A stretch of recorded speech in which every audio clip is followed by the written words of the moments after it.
ఎంతసేపు 40 పర్వతాలు చూడండి, అటువంటిది ఈ 3 నిమిషాలు చెప్పాలి.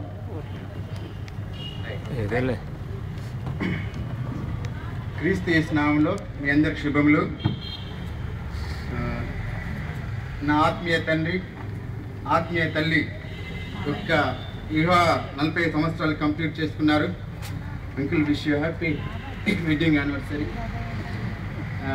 రియల్లీ నా హృదయంలో ఎంతో సంతోషం పులకిస్తుంది, హృదయం తెప్పరిల్లుతుంది. ఎందుకంటే ఈ ఉత్తర తెలంగాణ ప్రాంతం, ముఖ్యంగా నిజామాబాద్, కరీంనగర్, ఆదిలాబాద్ జిల్లాలో యేసుక్రీస్తు అన్న పదం తెలియని ఎన్నో గ్రామాలు ఉన్నాయి. ముఖ్యంగా మా ఎరేట్ల గ్రామంలో కూడా అసలు యేసుక్రీస్తు అన్న పదం ఎవరికి తెలియదు. అలాంటి విషయంలో ఆలోచిస్తున్న సమయంలో గత 3 days నుంచి ప్రార్థన చేస్తున్నాం.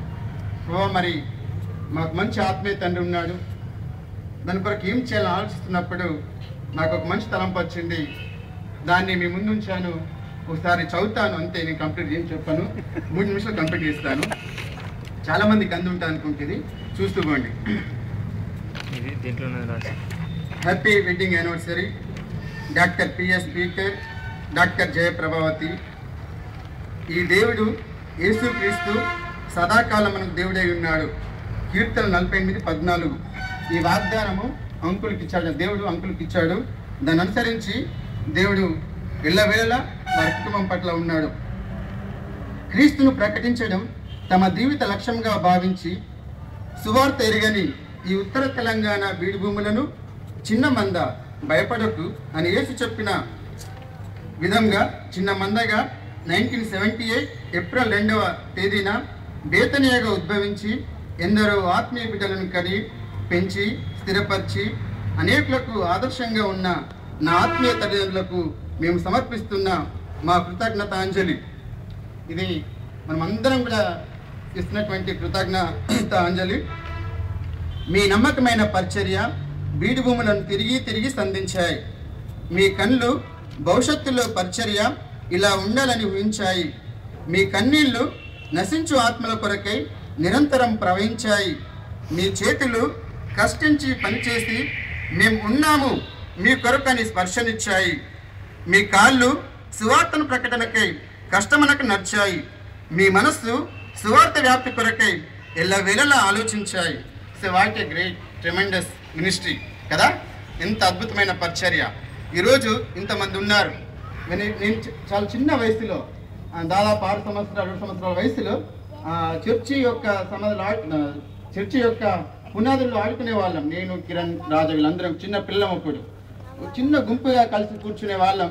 ఈరోజు శాఖోపశాఖలుగా విస్తరించి పరిచర్య స్థిరపరిచి ఇలా ఉందంటే కేవలం వాళ్ళ కన్నీటి ప్రార్థన, వాళ్ళ ఆలోచన నిరంతరం కూడా వాళ్ళ ఆలోచన ఏంటంటే ప్రభు యొక్క పరిచర్య ముందుకు కొనసాగాలి, అనేక మంది ఆత్మీయంగా బలపడాలి, అనేక మంది దైవ సేవకులు లేవనెత్తాలి అనేది వాళ్ళ ఉద్దేశం. కనుక నిజంగా దేవుడికి వాళ్ళు సమర్పించుకున్నారు.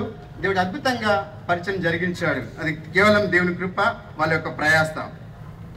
అదేవిధంగా మీ నశించు ఆత్మల పట్ల భారం కలిగిన మీ భారత హృదయంలో నుండి వచ్చిన ఆత్మీయ పిల్లల మనమందరం కూడా, డియర్ అంకుల్, మీ హోదాను మర్చి మిక్కిలి వినమ్రత, సాధారణ జీవన శైలి, పరిచారకులతోనూ విశ్వాసులతోనూ స్నేహితులుగా కలుస్తారు.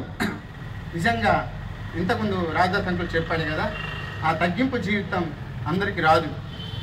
ఇద్దరు డాక్టర్లే కానీ పూరి గుడిసెలోకి వెళ్ళి వంగి అన్నం తిన్న రోజులు కూడా చాలా ఉన్నాయి. అవందరూ మనం గమనించాం. అంతా తగ్గించుకుని పరిచర్య చేస్తుంటే మనం ఈరోజు కూడా అది మనకు ఒక ఆత్మీయ సవాలుగా మనం ఊహించాలి ఒకసారి. డియర్ ఆంటీ, అలసట ఎరగని చేతులు ఆపరేషన్లోను ఆతిథ్యంలోనూ మిన్న. నిజంగా ఆంటీ యొక్క చేతులు చాలా నైపుణ్యం అన్నమాట. అంకుల్ చెప్పారు, ఎక్కడ చూడలేను అలాంటి ఆంటీని అని చెప్పేసి. నిజంగా ఫ్యాక్ట్ అన్నమాట. ఎప్పుడు అలసిపోదు ఆ చేతులు, నిరంతరం పనిచేస్తుంటాయి. వేకోజామాలు లేస్తుంది, పనిచేస్తుంటుంది, ఆపరేషన్ థియేటర్లోకి వెళ్తుంది. చాలా గొప్ప పరిచర్య. దేవుడి నూతన బలంను ఆంటీకి ఇచ్చారు. అది దేవుని కృప. అది అదేవిధంగా మీ గృహము విశ్వాసుల సమస్యలను తమేగా భావించి ప్రార్థించే గృహము. ఎవరు ఏ సమస్య వచ్చినా మన అంకుల్ ఆంటీ దగ్గర వచ్చి తప్పకుండా ప్రార్థిస్తారు. నిరంతరం కూడా తప్పిస్తారు. తప్పన చాలు నా ఆత్మీయ పిల్లలు అని చెప్పేసి ప్రార్థించే గృహం అది. మీ పరిచర్య అనేకులను క్రీస్తులోకి నడిపించి వారిని కుటుంబాలుగా కట్టాయి. మేమందరం ఇది విట్నెస్ అన్నమాట. ఇంతమంది సాక్షి మనమే ఉన్నాం. మనమందరం కూడా కుటుంబాలు కట్టాయంటే వాళ్ళ ప్రార్థన, వాళ్ళ ప్రయాసం, వాళ్ళ శ్రమ ఎంతైనా ఉంది. మీరు ఎండ, నింద, అవమానం ఎన్నో వ్యయ ప్రయాసాలు సహించి ఏసే మార్గం, ఏసే సత్యం, ఏసే జీవమని చాటారు. ఎన్ని నిందలు, ఎన్ని అవమానాలు. నేను చిన్నగా ఉన్నా చాలాసార్లు గుమ్మరాలు కూడా అంకులు చాలా అవమానం చేశారు అని నాకు తెలుసు. ఎన్ని నిందలు, ఎన్ని అవమానాలు. మేము ఒకసారి బహిరంగ సువార్తకి వెళ్ళినప్పుడు చాలా విపరీతమైన ఎండ. అంకులు ఇట్లా వంతు కూడా ఆ ఎండలో మాతో తొర్తిలో ఒక పొది దగ్గర మేము ఉండి అక్కడ మా మధ్యాహ్న వేళ రెస్ట్ తీసుకున్నాం అన్నమాట. నాకు అనిపించింది ఆ రోజు, ఏంటి అంకుల్కి ఇంత ప్రయాసం సువార్త పట్ల అని చెప్పేసి ఆలోచించాను ఆ రోజు. నేను చిన్నగా ఉన్నా కానీ ఆ యొక్క లైఫ్ స్టైల్ నన్ను ఎంతగానో ఆకర్షించింది. నేను కూడా భవిష్యత్తులో చేస్తే బాగుంటుందన్న ఆలోచన నాకు పుట్టిందన్నమాట. అది మోడల్ లైఫ్ చెప్పడం కాదు కానీ అది చూపించారు, వాళ్ళ జీవితంలో, అనుదిన జీవితంలో చూపించారు కనుక ఇంతమంది ఉన్నాం మనం. అంతేకాకుండా లోకపు నాయకత్వం వారి శిష్యులుగా తయారు చేస్తుంటే మీ నాయకత్వం అనేకులను ఏ శిష్యులుగా చేసింది. యోషువ వలె అడుగుపెట్టి అడిగి ఈ బీడు భూములను దున్ని సస్యశ్యామలంగా చేశారు. క్రీస్తు అంటే తెలియని తెలంగాణ, ముఖ్యంగా మెట్పల్లి, కమర్పల్లి, మోర్తాడ్, కొరుట్ల ఈ ప్రాంతాలలో దున్నారు, విత్తనాలు వేశారు. ఈరోజు పంట సమృద్ధిగా ఉంది. ఎంత గొప్ప విషయం కదూ. ఇప్పుడు మన సవాల్ అన్నమాట. క్రీస్తు కొరకే మీరు పడ్డ ఈ ప్రయాస మా ముందు ఒక గొప్ప సవాల్. మీ వలె భావితరాలకు క్రీస్తు వార్తను అందిస్తూ సువార్త జ్యోతిని ప్రతి గ్రామంలో వెలిగిస్తూ సిగ్గుపడనక్కర్లేని పనివానిగా క్రీస్తు న్యాయపీఠం ఎదుట నిలబడుటకై బలా నమ్మకమైన మంచి దాసుడు అని అనిపించుకునే విధంగా పరిశుద్ధతతోనూ నీతియు యథార్థమైన భక్తితోనూ పరిచర్య చేస్తూ మీ వివాహ దినం బట్టి స్తుతిస్తూ పునరంకితం అవుతాం. మనమందరం కూడా పునరంకితం అవుదాం. వాళ్ళు ఎంతో మంచి పరిచర్య మనకి ఇచ్చారు. దీన్ని కాపాడుకునే బాధ్యత, దీన్ని స్థిరపరచుకునే బాధ్యత మీ గ్రామంలో, మీరుంటున్న గ్రామంలో ఆ జ్యోతిని వెలిగించే బాధ్యత నీపైన, నాపైన ఉంది. అలా వెలిగిస్తే వాళ్ళ యొక్క జీవితం ఇంకా చాలా అర్థవంతంగా ఉంటుంది. వారి పరిచర్య కొన్ని వేల తరాలు స్థిరపరుస్తుంది. పరలోక రాజ్యంలో మీ అందరికి కూడా మంచి బహుమానం ఉంటుంది. సో మనం దేవుని స్తుతిద్దాం. అదేవిధంగా మనమందరం కూడా మనం ఉంటున్న గ్రామంలో ఒక జ్యోతి వల్ల వెలుగుదాం. వాళ్ళ యొక్క జీవితంలో సార్థకతను తీసుకెళ్దాం. Thank you so much.